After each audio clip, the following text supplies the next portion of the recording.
어제 배현진 의원이 또 정치적 테러를 당했습니다. 이건 명백한 정치 테러라는 사실은 분명합니다.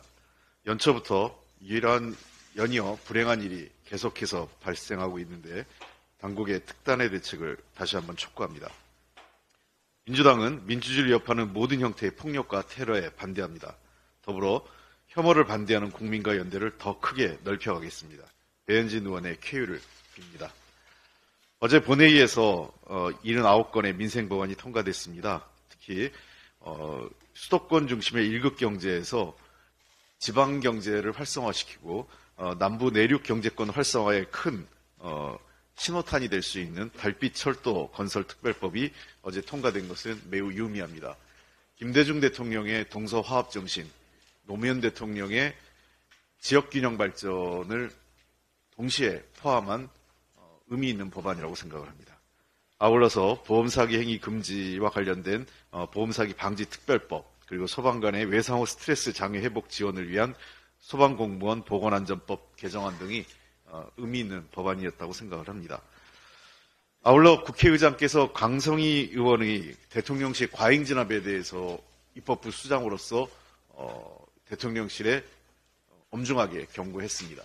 대통령실은 입법부 수장의 의견을 무시해서는 안 됩니다. 관련해서 대통령실의 공식 사과와 관련자 문책을 다시 한번 촉구합니다.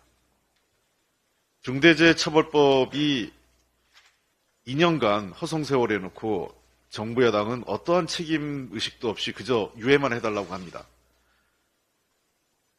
제가 최소한의 요건으로서 산업안전보건청 신설을 요구를 했는데 이게 마치 제가 임박해가지고 추가 조건을 한 것처럼 가짜뉴스를 퍼뜨리는 것은 매우 유감스럽습니다.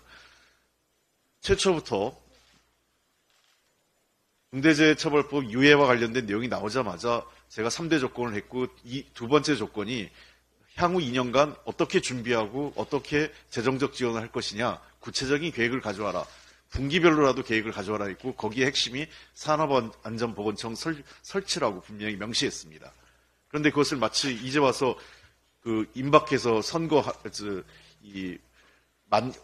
법안 유예가 시행이 한 열흘 앞두고 마치 제가 그것을 요구한 것처럼 가짜뉴스를 퍼뜨리고 그것을 이 정부 여당의 가짜뉴스를 아무런 확인 팩트 체크 없이 받아쓰기만 하는 일부 언론에 매우 유감스럽습니다.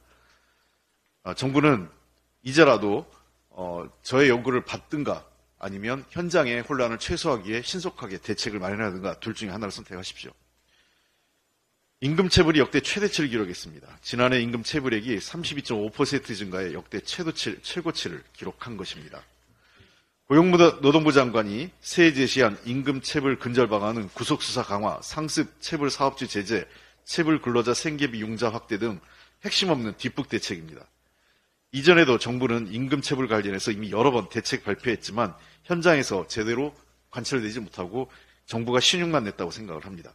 임금체불이 가장 심한 업종은 건설업, 특히 태형건설 워크아웃 사태 이후 관련 하청업체 노동자들이 매우 불안해하고 임금체불이 확산되고 있습니다. 프리랜서 업종은 정부 대책 보고 이미 낙담한 상태입니다.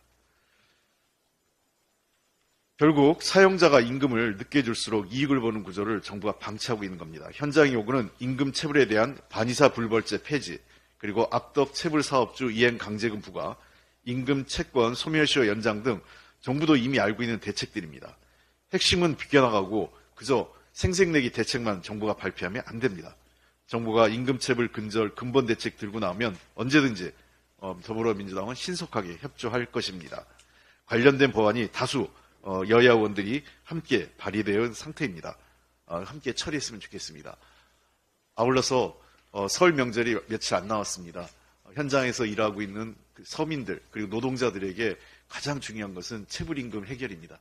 정부가 내용 없는 설 관련 민생 대책 내놓지 말고 가장 중요한 체불임금 대책 신속하게 내주시기 바랍니다. 이상입니다.